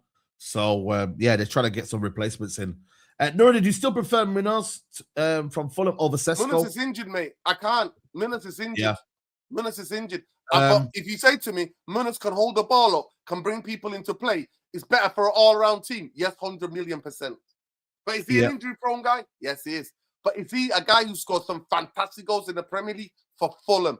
That years ago weren't creating that much. And the time that he's been there, he's being overshadowed by Jimenez. Nurdi, let me ask you a quick question. Do you remember Fulham Craven Cottage game earlier this season? Do you think United are better now in this game against Fulham? No, yeah. In this game, United were better because Manchester United were more dangerous. So we had more dangerous moments. But in the Fulham game, when we played, it was only the first 15 minutes and then Fulham took complete control. But in the second half, they were the better team. They were the better team in the second half. Yes, because they're 2-0 down. They were knocking on the door. And it was just an opportunity. When I watch football, I don't know how you watch it, man, or anybody in the chat. I look at the team building the pressure, turning the screws, building the pressure, and I'm thinking, well, any moment now, they're going to create an opportunity. So was I shocked at the penalty for them? No, I wasn't. Their play deserved to get something out of this game. That's all I'm saying. And Manchester United tactically, and to me, what the worrying thing is, and I'm letting it be known right now, because Musa can have his agenda, you two can have your agenda. I'm not getting carried away. Yesterday, with my own eyes in the stadium, not on television, in the stadium, I saw 4 or 5 times Fulham on purposely building up with 4 at the back, building out. And you know what? Carrick was like, run Ahmad, run Bruno, run. And they were just bopping it around us. And I'm like, what are you doing? Just come back. Just come back. This is the trap that he's setting for us. And then he didn't change it. And towards the end, our players looked shattered. And then Saeed, this is the point. They gassed out because they tried to do that in the first half more. And then the more times he kept doing that, they were getting us into that trap and bobbing it around us. And I thought Sanderberg at times, oh my God, was slapping everybody around in that midfield. At times, Iwobi, they were. So I'm sorry. I only call it as I see it. I'm not trying to be negative. I thought his tactics against City was spot on. I thought his tactics against Arsenal was spot on. Yesterday, Carrick even admitted we weren't at our best. And yes, Mina, that's what good teams usually should say. But I don't know if Manchester United are a good team. So if you know what you say, like Fergie team, because you knew they would be up for consistency and all that. So when they had games like this, Fergie team, I used to go, no sweat. We just have to get the 3 points. Because I knew they would be consistent in the other games to come. With this football club, I don't know. We've got a kid in Spain whose hair is down to his fucking heels by this point. And we can't win 5 games in a row. He's going to get his hair cut. What are we doing here? Trust me, he's getting his hair cut, man. We'll win the next 2 games, man. I'm calling it now. Let me get this super chat. While I hate Amarin so much now, hashtag Kobe. Bruno has a better legacy in the Premier League than Gerrard. Your Bruno agenda is embarrassing at this point, says Shinoba. How many games has Bruno been a difference maker? How many times has he put the team on his back and helped Man United get a win from a losing position? To be fair, it's a team game, to be fair, but I get what you're trying to say. Don't even Hold on, because you're contradicting yourself when you say that. You're saying it's a team game, but then you're saying, oh, he's the captain when we finish 15th. You know, what I'm trying to say is that, you know, this idea. But the thing is, I kind of agree because it's this idea of like he's carried Man United to somewhere. We've not been anywhere. Where we've gone? That's my question. Okay, then, so then when you're criticizing him for being the captain in Man United's worst period, then you have to hold the rest of the team accountable. You can't just be blaming him. And I see you do that all the time. You're talking about, oh, Bruno, he can't be this. He can't be a legend because he was the captain when we finished 15th and blah, blah, blah. Okay, cool. What about everybody else then? If you're saying Bruno hasn't single-handedly, you know, saved United points and won them games, which I agree, players don't single-handedly do stuff, which is why I don't blame Bruno single-handedly for what's happened at Manchester United the last 5 or so years. But that's what I'm saying. That's why does the argument always work in the favor of Bruno? Of he's carrying. No, but that's applicable to everyone. But I'm saying to you, you cannot say, "Oh, you're right, it's a team sport." But because just 1 hour ago, you were saying Bruno was the captain when we finished. He was part of one of the reasons. As if he was the only guy on the field. No, but what I'm trying to say is though, him being in the team, the fact that we've got him in the football team, he's in the 6th role. The fact that we have to shoehorn Bruno has been a problem for Man United for years. We've always we didn't have to shoot. Let's be honest. Bruno playing in a midfield too. We didn't shoehorn him in. Ruben Amorim did because of his rigid system and his, I think, negligence to his football acumen when it comes to tactically changing stuff. Bruno Fernandes should have been in the 10. I 100% agree. He should have never played in the midfield. I 100% agree. We didn't shoehorn him in to the 6. Ruben Amorim and his, I would say his obsession with the football that he wanted to play. He did that. I can't blame Bruno for that. I can't say it's because, oh, look, we have to shoehorn him in and fit the team around him. No, because that was just a moment of madness from Ruben Amorim. I agree. But I just think for me, the conversation of Bruno, even Rashford, I had a problem with Rashford as well. The fact that Rashford, we always kind of shoehorning these two players and our system has to fit them two, who I don't think for me, if you're looking at a team that you want to function and you want to be a team, I don't think they're the two that you should put yourselves into. So that's just my opinion. Listen, we've not been anywhere. Saeed's saying we play through them, and for me, that's what I'm saying to you. I don't want that. I want 7 or 8 players Manchester United play through, not just 2. But what I will say though is that have Man United neglected. This is the howler though. This is the howler. Cole Palmer is not world class. He's too young to have the consistency to be world class. But what I also, by the way, that world class moments. But what I will say though is, have Man United neglected the midfield position? Could Man United have had a better period under Bruno Fernandes? I think yes. If we'd have got 2 brilliant midfielders behind Bruno Fernandes, we would be looking at even more dangerous Bruno Fernandes. So by the fact that he tries more, because of the fact that he has to compensate what's behind him as well, that's also something like when we had Matic, Pogba, Bruno, I think it's one of our best midfields we've ever had in a long while. So had Man United actually said, you know what, get 2 midfielders behind Bruno, we could have been more devastating. And that would have been even better for the balance of the team. But because we haven't, it's added to the Bruno kind of like, oh, he's having to now do things, and drag things, and force things. And that's not great. Manchester United's downfall is the neglect in the midfield. I agree. I've got the graph for you if you want. Everybody understands. Don't even like Bruno, but I think I read that one. Nuruddin upset we won. Nuruddin was only happy when he was moaning about Ineos. Nuruddin wasn't also happening. I mean, he was that's not right. Kind of like Nuruddin sounds like an agenda. Not every match will be perfect and aren't keepers there to make saves. Even league winning sides scrape results. Nuruddin has a point. We were poor yesterday, but the press is hard. Just like 42 possession at home versus Fulham, embarrassing. We're sluggish, but United create chances and open Fulham too. The squad is still unchanged. We have still issues in the field. We're not saying Carrot is a magician, but it's clear improvement in application. Players look happier and understand their roles. I may continue, man. And I think for me, Tottenham game, need to win that game. And then we got West Ham, which I think will be more tougher than the game against Tottenham. I think Tottenham will beat them, but I think West Ham will Tottenham's going to be tough. I'm not here for this Tottenham's going to be easy game. I'm not here for this. I didn't say it's going to be easy, but we should be beaten. I'm not here for this talk. They just got 2 combat City. You know, everybody comes back at City, but they bully City physically. And actually, the guy that we were linked with, and a lot of United fans were looking down his noses. I hope he doesn't come in and rub it in our noses, because he was fantastic for that second goal. Gallagher, he was unbelievable for that second goal. Yeah. Let's see, man. We have to Tottenham win. Easy or not, we have to win. That's all I'm going to say. But yeah, big up Saeed and Noor. How was the protest? The protest was good, man. Big turnout, man. That's all. We shut the store down for about an hour. The store was shut, mate. Store was shut. Big crowd. The way you do it is Man United can only do the best protest, man, in terms of like how we gather the crowd together. It's not like we meet up at a location. Everyone just comes on Sebat Busby Way and then, just goes in and talks. Yeah, we came from the other side. We gathered outside the hotel football. So we came from this side, and that was the plan to bring it from that side. So I came from we this meet side. there. Yeah, we meet that way. But listen, you need to do more, man. That's not enough, man. But it is what it is. I told the guys. Yeah. But listen, people, we're gonna wrap up here. Minna, big up to you. Hope you're doing well. What's going on? Are you still live, Saeed? Are you still live now? Yes, I am. Are you still live? I'm live right now. Yes. Are you gonna be still live for the transfer after this? No. It's over. Transfer window's done. It's done. Oh, is it done? Is it finished? Yeah, it's 7 o'clock. 7 o'clock. Yeah, done. We've not made any signings, and that's it. Like my last words is to say this. Remember, I called it. All of you remember, I was ringing the alarm when people go. It wasn't just me. So a lot of people in the fan base ringing the alarm. Saeed was ringing the alarm. I'm sure Mina rang the alarm. Manchester United needed an extra body in that midfield. Still a lot of games to go. Injury can happen just like that. Yeah. And Carrick ain't no magician, mate. He's not gonna go and put on his shorts and get out there and start playing. He's not gonna do it.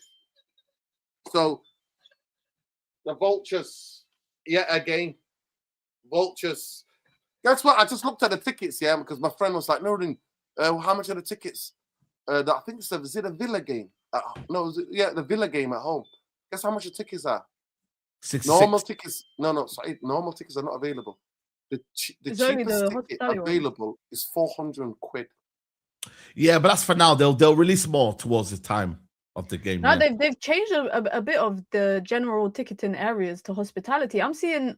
I don't know if you lot see it like on TikTok and that. I'm seeing people buying hospitality tickets and doing day in the life video, like what it's like, and they're like having dinner at hotel football. And then they get in a pitch. They get to come to the pitch, walk around the pitch, take pictures, and then go sit in their seat. Yeah. It's impossible to get tickets as a member. If you're not a season ticket holder, unless you're going to pay £350 for flipping Burnley at home, it's tough.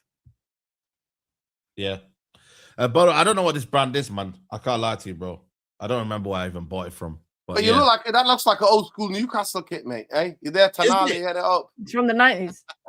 There you go, man. It looks like a 90s. There you go. We're in the 90s, man. We're in the 90s. You know what I'm saying? But what I was gonna say, that's crazy. I've been seeing that. People can go to before the stadium onto the football pitch. Any means necessary, get money. You know what I mean? Like, guess what? Did you get the same text message? You can play on pitch now. Did you get a fitness? Mina, we all got a text message before the game. We all got text messages saying it was their way of trying to get people away from the protest because they knew what they went 25% off all food and all the drinks. 25% off. You can play on the pitch now. You know that for £100. Yeah. You know how shameless we are. And then you go to Carrington. Now they're doing Carrington. Yeah. Carrington tours, they do a tour. Is it a museum? Why are you giving tours of your training ground? Mina, this training is what ground. Your owners of your football club turned it into the most laughable. This is who we are, mate. This is who we are. They're your owners, bro. They're your owners. I'm out here fighting every minute of every day. I'm like Glazers in your south. Till I'm my last there you breath. Go. Mina, have you got anything coming up? Just videos dropping, man. Just videos dropping. I'm not really streaming much at the moment. Just watch alongs for the women's team. So got videos. Oh yeah, United! What a brilliant result for the women's team, by the way. Yeah, we're second in the league right now. On fire at the moment in time. On fire. City are gonna win the league though. City have run away. They slapped Chelsea 5-1 yesterday. Yeah, I couldn't believe that. Chelsea 5-1 yesterday. Chelsea impressed. The Chelsea women are impressed. No, Chelsea women are like Liverpool right now. They had a new manager last season. Obviously it was the same squad. A couple extra additions, but predominantly same squad. Now she's trying to put her fingerprints on the team. It's that woman coach, they lost I forgot her name, Amina. Sonia Bonpasta, ex-legend. I'm talking about the the former coach who won them the league. That was Emma Hayes. Emma Hayes. Yeah, Emma she's Hayes. in the US national team now, coach. Saying she left. She's like Fergie, mate. They went down in she David Moyes. They're doing a David Moyes, mate. They're doing a David Moyes. Take over the champions. Wow. And now they're free fall. But Arsenal, I thought Arsenal was stepping, before City, Mina. I really thought Arsenal after the Champions League when they won it, they dropped off. They fell off a little bit. Yeah. But Mina, please tell me, you know me, I don't rate the guy. Has he got some good number twos around him? Is that the truth? Let's be real. He did. I don't know who his number two is. His number two from a couple of seasons ago, who nearly won us the league. He's the Spurs coach this year. His first year in the WSL, he's like 3 points behind United. Good guy, Martin Ho. He's a Scouser as well. He's a Scouser. Yeah. Wow. That's crazy. He'll never beat you know what? He'll never beat those allegations, that for me. I told you about Skinner, man. Skinner, man. Skinner, big up Skinner, man. That's my manager right there. Told you lot. You lot know Saeed's on the payroll. You lot think I'm joking. I'm telling you all the time. My manager. I'm telling you, Saeed's on the payroll. Someone check it. He went to Qatar, yeah. This guy went to Qatar. I'm seeing him sit in VIP places, expensive restaurants, shopping bags. He's got money from somewhere, and nobody's asking questions. This is Skinner in, man. Saeed, all I will tell you this: the day that I find out, the day that the next level of the kind of, I won't even say his name because Mina said don't bring him up. But the day that they but Man United don't like me though. Listen, the day that they release the Saeed files, I will see your connection to this is over. No, but hold on a minute. I know where you live. Okay. I know where you live. It's hold on, over you know how I'm not paying the payroll. If I ever see any emails, no. I'll tell you why. I'll tell you why. Yeah, I'm not on this payroll. Yeah, and Man United do not like me. Yeah, remember last year with the Ramadan iftar. Yeah, I got told in Qatar, the guy who invited me said, "Yo, I'm bringing a guy called Saeed." The club said no, so I wasn't allowed in. And this year I've been invited again by the Muslim, group. So if they say when they bring the form and I fill it in and they say, "Yo, United," I said no, then Man United don't like me. So I'm not part of no payroll. United. I'm just saying, you were supporting Ineos hard last summer. I wasn't. I gave them a chance. Hold on a minute. I remember the videos. You were laughing about it when me and Nuruddin were saying on the bankroll. People don't talk about the fact there. No, but hold on a minute. The people don't talk about the fact that guess who wanted them from the start? It was Nuruddin. So why do we talk about that? 7-8 years ago, he told us about a guy called Jim Ratcliffe. It's on my Straightjacket podcast. He said he gets Man United. Let's get Jim Ratcliffe to Man United. Did you or did you not say that, Nuruddin? Yeah. He did. So Nuruddin, who's the guy? And what did I do, Saeed, when I looked at Nice, when I did my research? What did I tell you? Okay, there you go. So when I did my research, you didn't do research. You were twerking. You were Jim's first twerker. You had the biggest pole. You're telling me you didn't know about. Hold on a minute. You were certified. You didn't even go to school. You were a natural talent in terms of pole dancing. You're telling me. You're telling me you didn't know about Ineos. You were trying to shot me a minute. Well, hold on a minute. Don't keep your jacket on. Relax. You became number one. Keep your jacket on, bro. No, but you're telling me you didn't know about the greenwashing. I've had it all. So you're telling me you didn't know about the greenwashing of Jim Ratcliffe wasn't doing greenwashing 6 years ago? You're telling me that he wasn't doing all of this? Let me ask you, what's greenwashing? Well, we know what greenwashing is. This guy, no, he explained it. No. Tell us. What's greenwashing? We're not doing that. We're not getting away from this. No. Tell us. What's greenwashing? We're not doing this because I know what greenwashing is. The you see this guy here? He said to me, yeah. Allegation be that. No, hold on a minute. He said to me, he's the right guy for Man United. Saeed became Jim Ratcliffe sexual straight away, number one. No, but I don't get this though. I never know who Jim Ratcliffe was. And I told you, I said, Saeed, this is not the guy. I said, so you're telling me all these allegations. So all these allegations have come out in the last year or two, you're saying, basically. No, I was Saeed. Before he was taking over, I kept coming on your channel saying, I don't think I don't trust this Jim guy. I've seen Nice. And then you had the fan from Nice. Was it you that had the fan from Nice? Yeah, I know. Did you have a chat with him? Yeah. And I was like, Saeed, talk to the Nice fans because I'm seeing what they're doing and I don't believe in this guy. And soon as I heard 28%, Mina, I was like, Lee, you know what? I'm out of the 28% pole dancers. I'm not with that. But Saeed there, keeping the No, I pose. gave it a chance. I thought, you know what? You know what you did? You know how far? You know how far you went to go pole dance for Jim. You disparaged that guy, the director of football that we sacked. We hired and them sacked. He told him, Amarin and the squad are not. Oh, Dan Ashworth, yeah. Yeah, you absolutely said it. Again. When evidence came out and things started. How come I knew? Where was the evidence for me? Yeah, but you're like Saeed, don't even go there. And you know what, Mina, you can go on this podcast, Mina. I have never in my life had the flag out for Woodward. Saeed used to get the shades and never. I got a video. My favorite video to tweet after United win. Yeah, it's dancing with the flag and sunglasses. Well, for Woodward, yes, for Woodward. Which one was this one? Listen, he wanted to put the one of you dancing to a Dua Lipa song, bro. On the wall. This one, man. Listen, I Mina, can't remember. I'll like you. You got your sunglasses on and you're dancing like this. Because we wanted Qatar, it didn't happen. He's doing a Somali wedding one too. Mina, on playback. Wedding one too. But the main thing is, right? When new evidence came in, we knew what Ineos was about. I didn't wait for new evidence. I didn't wait for new. I went and did the research. I went out there and I did extensive research on Jim, and I said he's not the guy. Where was that extensive research? The thing is, though, where was that extensive research when you wanted him in charge? There wasn't extensive. That was 8 years ago. That was 8 years. He's saying that his opinion changed after research. I researched. That's okay. But you're telling me that the situation at Nice that was happening at the time, was uncovered then. He was there, and I've done my research as well. Even at the time with Sky and cycling, there was a lot of things that were going wrong with Jim McAllister at the time. Saeed, and you know what? I promise you, if any of you go and watch when Manchester United were on for sale and the two bids was the Qatar and Jim, we all wanted Qatar. No, we all wanted Qatar. No, I came out transparency and said, Jim is not the guy. You know why? Listen, when we were doing the protest side, we needed a figure to make it possible that we needed to galvanize the family. But the media was against the Qataris, though.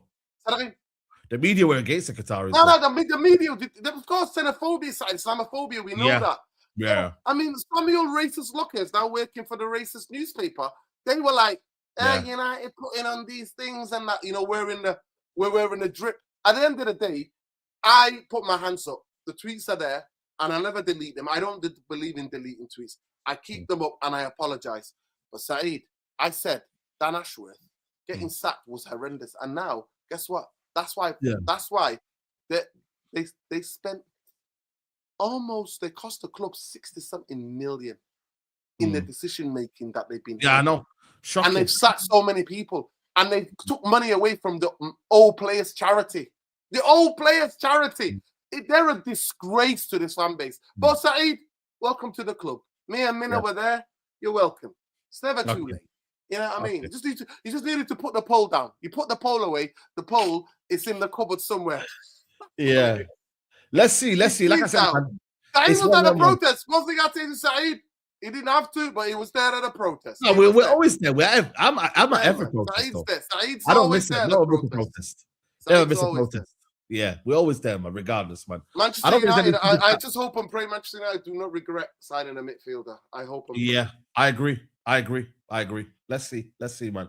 Nuruddin, you're live tomorrow, or are you live tonight? Yeah, I'm gonna be live. I'm gonna be live tomorrow, but yeah, I might drop a video. I might record a video now, actually, about Manchester United not signing a midfield.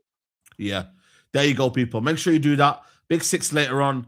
I think it's at 9, I think. But yeah, tune in later on. Who you cooking this week, Saeed? Saeed's cooking. One thing about Carrick being in Saeed's cooking. People send me all these clips.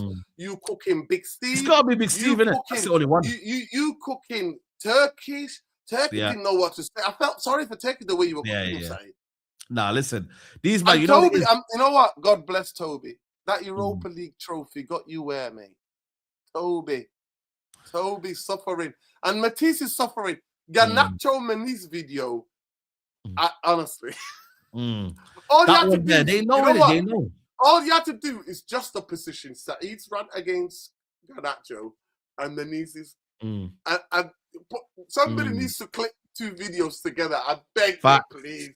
Because Saeed went in on him. Pass the ball. You're not Ronaldo. Who the hell do you think you are? Matisse, we salute you, mate. Enjoy him, man. Enjoy him. You Enjoy gave us Mason Mount. It still hurts me every day when I see Mason Mount at that stadium. Broken Mount. And you're moaning about a guy who's actually, Rafinha is not playing to the football.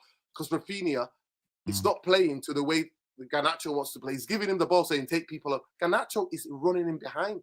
Yeah. His timings is good to run him behind. Yeah, but, facts. But Wan-Bissaka did him, mate. Wan-Bissaka, I'm big up, but listen, Cucurella, can we talk about Cucurella? What he doing? Yo, do you see the Adama Traore? Listen, did you see the Brazilian brother's eyes? Oh, the man. Brazilian the fear. And then the other brother from London backed him up. What's his name? The other, the centre half. The centre half. Chalaba. Chalaba. You know what I mean? The Brazilian brothers like that. But he's not normal, man. That Adama Traore, man. To be fair, Cucurella deserves it, man, because he's a bit of a troll, man. So he actually deserves it. You know what I mean? But yeah, I would never know why you would run away from, man. Like, I get it. He's a bigger lad than you, but you can't be running away, though, man. Like, what's he running? He ain't gonna harm you, man. You should have stood there and said, you know what? Come on, then. Let's have it. But it's what it is. But listen, people, we got everyone locked in. I'll take Tadibo. He looks like he can back it. Yeah. It looks like he can have it. You know what I mean? Yeah. I'm old school in that way, man. I'm old school. Yeah. He ain't messing around. He ain't messing around. But yeah, no, big up to everyone locked in. Make sure you subscribe. Make sure you follow Mina's channel. Make sure you follow Nuruddin's channel. And yeah, like I said, man, we'll be back tomorrow. Tyrone is on a mad one. You know what I mean? Because obviously he wanted Carrick in it and he wanted him as permanent manager. So he's going to be moving mad tomorrow. Tyrone go off the fence now, Saeed. He to be fair, he was all in. This is the first time I've seen, shout out Tyrone, but this is the first time I've seen him not on the fence about an opinion. Nah. Normally he's always on the fence about everything. I swear to God. Swear to God, you know what? His arguments in football are like a shadow boxer. You know, shadow boxer. You know, don't punch me. Just keep it. Just distance. Just the shadow. He's the biggest shadow. So how you tell him when you speak to him tomorrow? I will do. Nickname is that. Tell him that I've ditched the fence now. He is a shadow boxer of football YouTube. Facts. That's what he is. Facts. But now, love. Big up to everyone locked in. Smash the like on the video. Subscribe to the channel if you're new. And we'll see you soon, guys. Take care. Bye. Peace.